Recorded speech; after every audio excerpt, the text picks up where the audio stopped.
Welcome back to News 3 Today. It's a powerful reminder that war has a human cost. Later this month, the Wall That Heals, a traveling replica of the Washington, D.C. Vietnam War Monument, will make its way to Hinesville.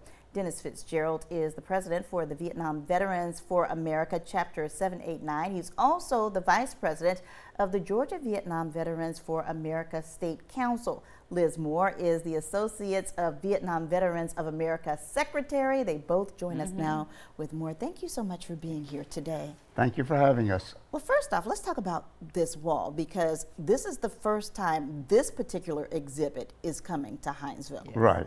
This exhibit is composed of not only the wall, but an educational trailer that will show the history of the wall, the history of Vietnam, up to today's present day.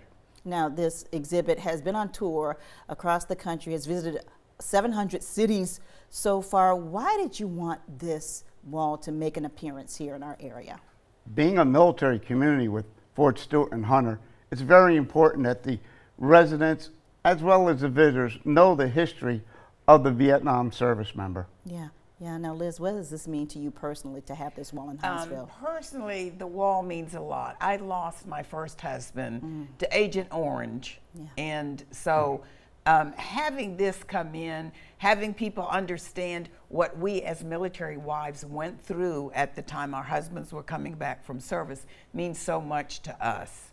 And, you know, it's the last man standing. We don't have that many Vietnam vets left. They're in their mid to late 70s, early 80s.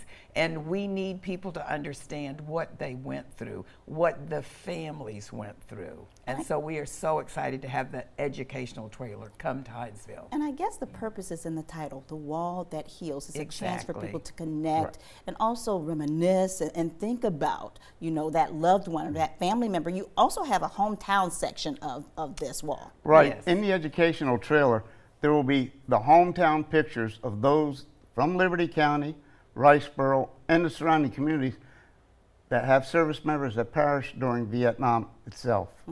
Now, we have some video from when the wall visited, I think, Richmond Hill a few years ago. Let's talk about the wall itself, because many hands make light work. You need a lot of folks to help get this thing together. It has to be put together, first of all, and it has to get into the area. Right. With that, starting next Tuesday around 11 o'clock at Harley-Davidson, we're gathering all the motorcycles and riders to escort the wall down to 17, all the way up 17, through Richmond Hill, Midway, Riceboro, up to Walterville, then into Hinesville to Bryan Commons, where it will stage. And come Wednesday morning at 8 o'clock, we need all the able-bodied help we can get to set it up. Yeah, and Liz, you know, the storms recently, we had Debbie, we had Helene, we had Milton. It's taken its toll on your volunteer pool, so you need more people. It has. And we have a lot of our Vietnam vets and our AVVA members that are stepping up, that are pulling double shifts, because this wall must stay open 24/7. Because some people feel the need to come at 1 or 2 o'clock in the morning for a quiet time. You know, so it can be very emotional. It could be very emotional for some of our Vietnam vets. It really can. But we are very excited to have it here. And you also need people to feed these folks, right? Well, we're looking at that aspect. Our volunteers will be fed throughout the shifts and everything. We have 1, 2, 4 local restaurants and groups that have set aside time to make sure our volunteers have snacks, food, and whatever. Okay. And finally, before we go, what would you like the community to know about this wall? Why would you want everyone in this community to come by, make it a point of coming by and seeing it? First of all, to thank a veteran. I don't care if it's veterans this generation or the ones from Korea and World War II even, but mainly to thank a Vietnam veteran for what they have done and for what they are now fighting for and going through. Okay, Liz, any final words? No, I'm just happy this is happening. It's been several years in the making that we have tried to get it here, and we're going to thank our sponsors. I mean, we're just so excited.